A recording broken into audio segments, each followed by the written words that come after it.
Dans la montée vers la plaine Bois de Nèfles, il leur a souvent fallu reprendre du souffle, se régénérer pour éviter de se retrouver largués tout au sommet. Car dans cette course-là, il y a pas mal de favoris et des outsiders, les uns tout aussi affamés que les autres. Première échappée à 4 coureurs dans le deuxième tour du circuit avec les jeunes espoirs Santira et Noval. Mais le peloton les reprend dans la grande descente du Grand Pourpier. À leur tour, Anthony Mwemba et Jonathan Boyer vont tenter de semer le gros de la troupe.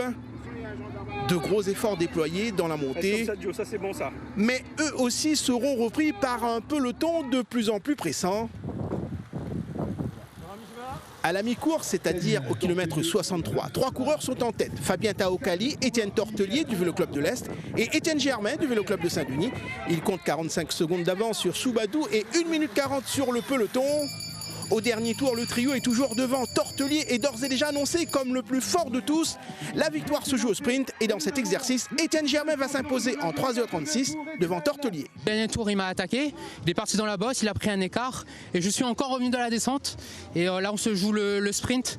Je pense que c'était lui le plus fort et moi je pense que j'étais le plus malin.